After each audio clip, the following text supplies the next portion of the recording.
اعوذ باللہ من الشیطان الرجیم بسم اللہ الرحمن الرحیم۔ قصہ حضرت یوسف علیہ السلام کا۔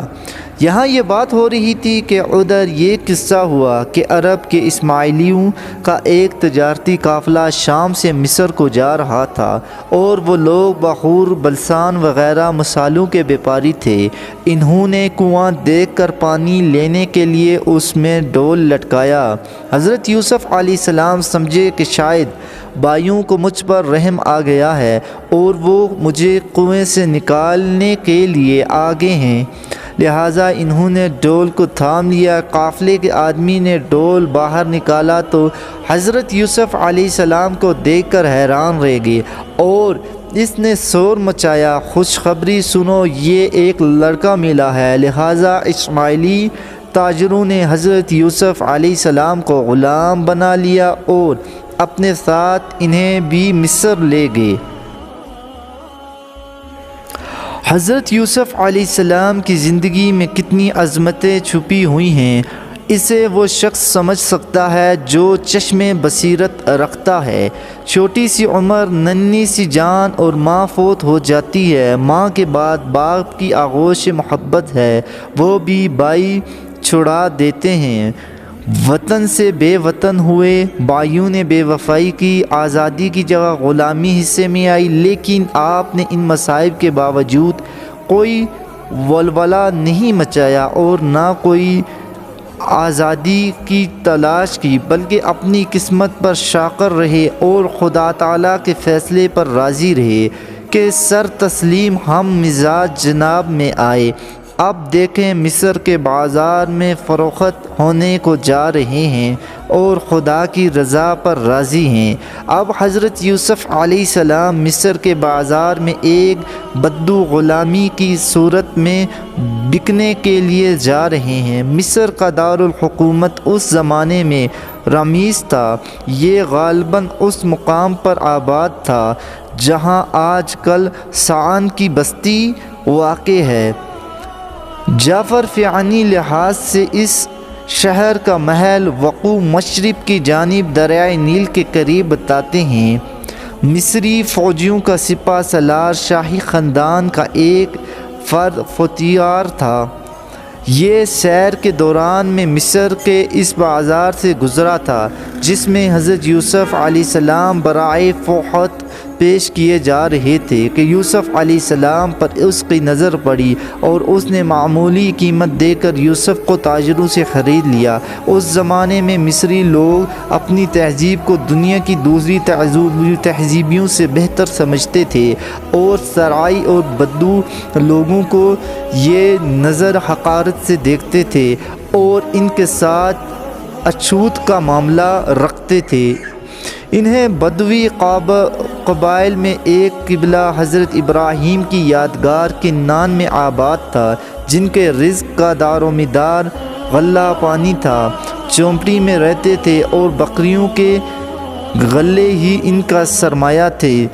تو ان حالات پر غور کریں اور اللہ تعالیٰ کی کمال قدرت ملاحظہ کریں کہ ایک سراہی لڑکا، اور وہ بھی غلام، حضرت جب ایک رئیس کے ہاں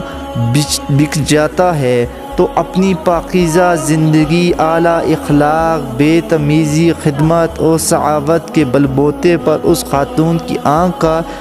تارا بن جاتا ہے، اور وہ رئیس اپنی بیوی سے کہتا ہے، اسے عزت سے رکھو، امید ہے کہ یہ لڑکا ہمیں فائدہ پہنچائے یا ہم اسے بیٹا ہی بنا لیں۔ اور یہ کیسا ہوگا، یہ پسندیدہ عطور اور اعلیٰ اخلاق کہاں سے پیدا ہوگی کہ ایک سرائی نے کس جامعہ سے تعلیم کی سند حاصل کی اور کس تربیت گاہ سے یہ تربیت پائی؟ اس کا جواب قرآن کریم دیتا ہے، اور جب وہ لڑکا سن رشد کو پہنچا تو ہم نے اسے حکومت اور اعلیٰ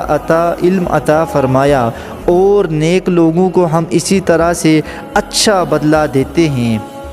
اور اسی طرح سے ہم نے یوسف کو اس ملک میں ٹھکانہ عطا فرمایا اور خوابوں کی تعبیر بتانے کا علم سکھایا، اور اللہ تعالیٰ ہر کام کا مختار ہے، اور لیکن اکثر لوگ اس بات کو نہیں جانتے۔ مصر میں پہنچ کر ان تاجروں نے حضرت یوسف علیہ السلام کو بکنے کے لیے بازار غلامان میں پیش کر دیا، اور وہ تو ایک خاندانی شخص تھے اور پیغمبروں کی نسل سے تھے اور آئندہ ہونے والے پیغمبر تھے،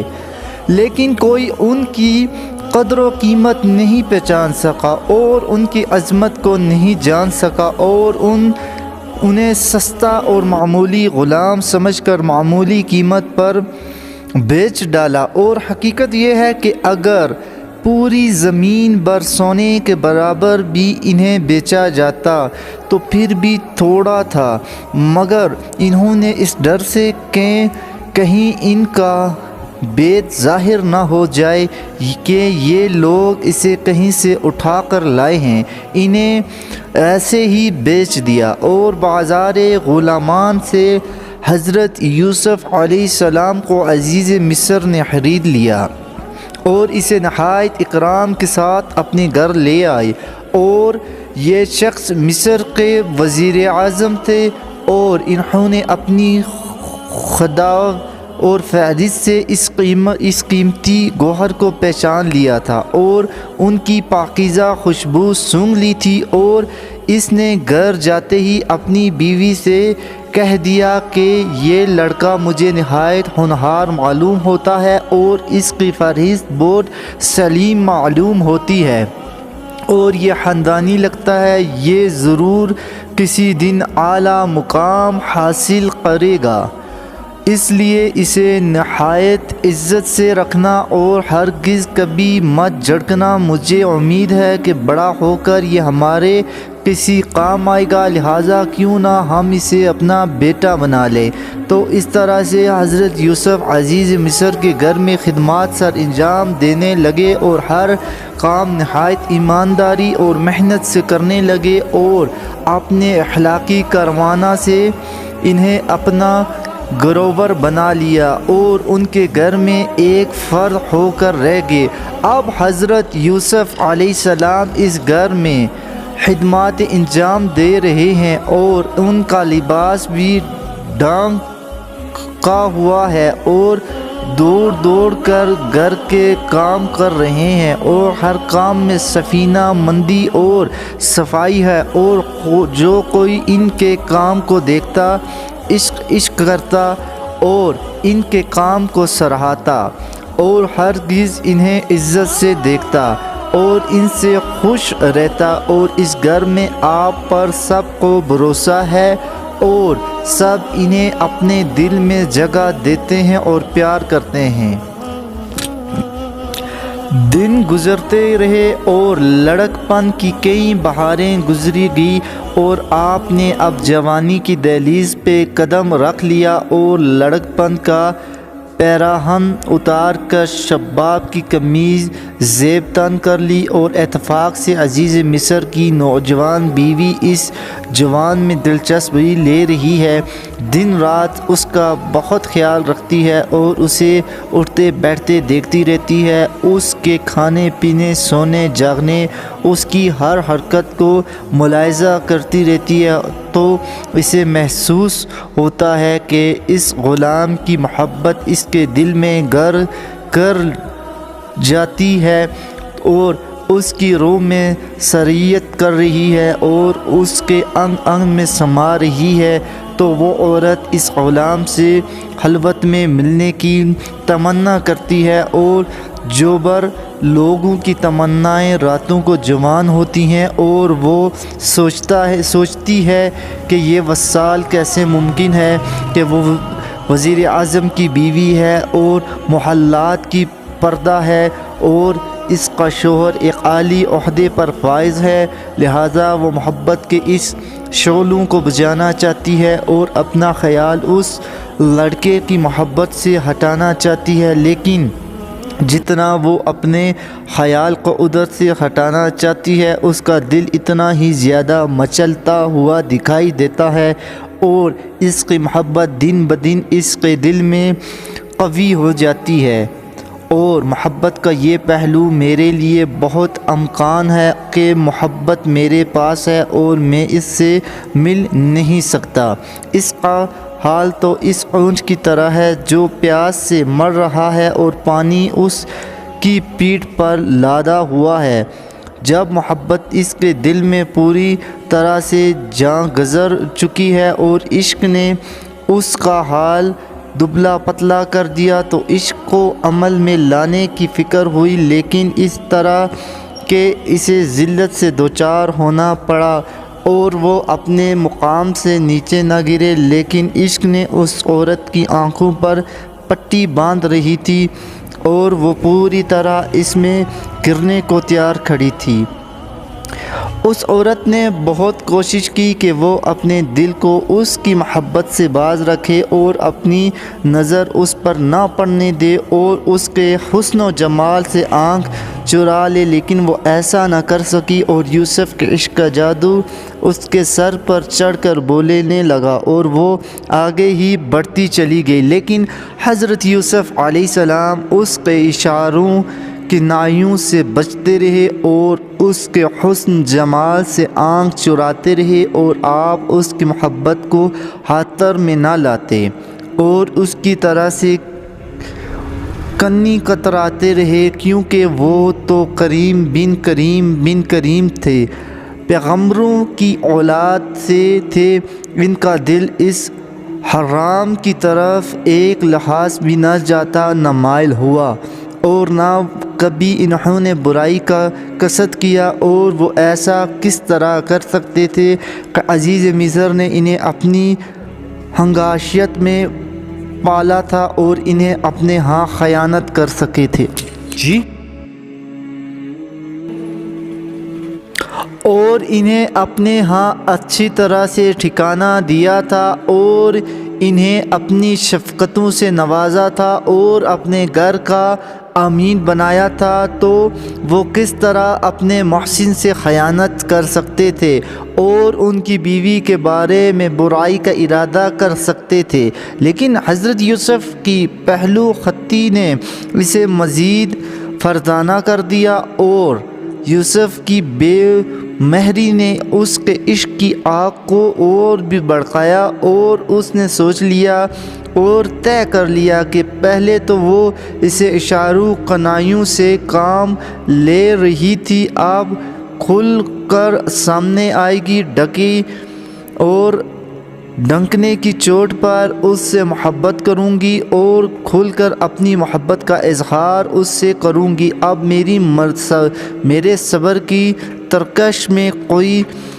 تیز باقی نہیں رہا، اب میں اس کی اس بے رخی کو برداشت نہیں کر سکتی اور میں جو چاہتی ہوں اسے حاصل کر رہوں گی۔ لہٰذا اس عورت نے ایک موقع تلاش کیا اور علیحدہ ایک جگہ مقرر کر کے اس جگہ یوسف کو بلایا اور یوسف ایک فرمانبردار خادم کی طرح حسب معمول وہاں چلے آئے۔ عورت نے اس کے آتے ہی دروازے بند کیے اور پردے لٹکائے اور حضرت یوسف سے کہنے لگی، آؤ میں تمہیں کہہ رہی ہوں۔ لیکن یوسف نے باوجود آغاش شباب کی اور طاقت اور جوان ہونے کے اور حالات مطابق ہونے کے، آپ نے شرافت کے شیروان سے دودھ پیا ہوا تھا اور پاکیزہ لوگوں کی گود میں پلا ہوا تھا اور خداوند کریم نے اسے نبوت کی سرفرازی کے لیے چنا ہوا تھا، اس برائی کی خامی نہیں بری اور ان کا دھیان اپنے رب قریب کی جانب تھا۔ ان کی یہ شان تھی کہ کوئی عورت انہیں گمراہ نہیں کر سکتی تھی اور نہ نفسانی خواہشات کے غلام ہو کر رہ جائیں۔ انہوں نے جواب میں فرمایا، اللہ کریم ایسے برے کاموں سے بچائے، وہ میرا مالک ہے جس نے مجھے اچھا ٹھکانہ دیا۔ بات یہ ہے کہ ظلم کبھی فلاح نہیں پا سکتا۔ آپ نے فرمایا، یہ تو کیا کہہ رہی ہے؟ اللہ کریم نے مجھے ایسی برے کام سے بچائے اور میں اپنے مالک سے ایسی بے وفائی نہیں کر سکتا جس نے میری آؤ بھگت کی اور میری عزت افزائی کی، اس کا شکر گزار ہوں میں اور ناشکری نہیں کر سکوں گا۔ اور تم نے اگر دروازے بند کر دیے اور پردے لٹکا دیے اور لوگوں کی نظروں سے چھپ گئی، لیکن اللہ کریم جو دلوں کے بعید جانتا ہے، اس سے تو میں نہیں چھپ سکتا، لہٰذا میں برائی میں تمہارا ساتھ نہیں دے سکتا اور نفس کی پیروی نہیں کر سکتا، کیونکہ ظالموں کا کہیں ٹھکانہ نہیں ہوگا۔ یہ بات سن کر وہ عورت غضبناک ہو گئی اور اس نے زبردستی یوسف کو پکڑنا چاہا اور برائی کا قصد کیا، تو یوسف علیہ السلام نے بھی اپنے دفاع کا عزم کیا۔ پہلے تو آپ نے جسمانی طاقت سے اسے اباری سے روکنے کا قصد کیا، لیکن پیغمبرانہ حکمت آپ پر غالب آ گئی اور بذریعہ وحی الہی انہیں یہ تدبیر سمجھائی گئی کہ یہاں سے بھاگو، کیونکہ سلامتی کے ساتھ یہاں سے نکل جانا سختی سے بہتر ہے۔ لہٰذا یوسف علیہ السلام وحی الہی کی تعمیل میں اپنے بچاؤ کے لیے دروازے کی جانب بڑھے اور دوڑنے لگے، اور اس عورت نے بھی آپ کے پیچھے آپ کو قابو کرنے کے لیے دوڑی اور پیچھے سے حضرت یوسف کی قمیض پر ہاتھ ڈال کر اسے پکڑا اور آپ کی قمیض دامن پکڑ اپنی جانب کھینچا، اور اس کھینچاؤ میں قمیض کا دامن پیچھے سے پھٹ گیا۔ لیکن حضرت یوسف علیہ السلام ڈرتے ہوئے باہر نکل آئے، اور باہر آئے تو انہوں نے دیکھا کہ دروازے پر عزیز مصر کھڑا ہے، اور عورت نے اپنی چالاکی سے کام لیتے ہوئے اپنی غلطی پر پردہ ڈالنے کے لیے فوراً بات بنائی اور اپنے خاوند سے کہا کہ جو شخص تمہاری بیوی کے ساتھ برائی کا قصد کرے اس کا کیا سزا ہونی چاہیے؟ اس کی سزا تو یہ ہونی چاہیے اسے قید خانے میں رکھا جائے یا کوئی اور سزا دی جائے۔ قرآن کریم میں اس واقعے کو اس طرح بیان کیا گیا: اور یوسف کو اس عورت نے بہکایا جس کے گھر میں آپ رہتے تھے، اور دروازے بند کیے اور کہنے لگی آؤ میرے پاس آ۔ حضرت یوسف نے فرمایا خدا کی پناہ، عزیز مصر مالک ہے اور اس نے مجھے اپنی اچھی طرح سے ٹھکانہ دیا، اور ظالم کبھی بچ نہیں سکتے۔ اس عورت نے بڑا قصد کیا اور یوسف بھی برا ارادہ کر بیٹھے، اگر اللہ کی دلیل نہ دیکھ لیتے۔ یہ معاملہ اس طرح سے ہوا کہ ہم یوسف کو برائی سے دور رکھیں اور بے حیائی سے بچائیں، کیونکہ وہ ہمارا مخلص بندوں میں سے تھا۔ امید کرتے ہیں یہ ویڈیو آپ کو پسند آئی ہوگی۔ اس ویڈیو کو لائک، چینل کو سبسکرائب کرنا نہ بھولیے گا۔ اگلی ویڈیو تک اجازت دیجیے گا۔ خدا نگہبان۔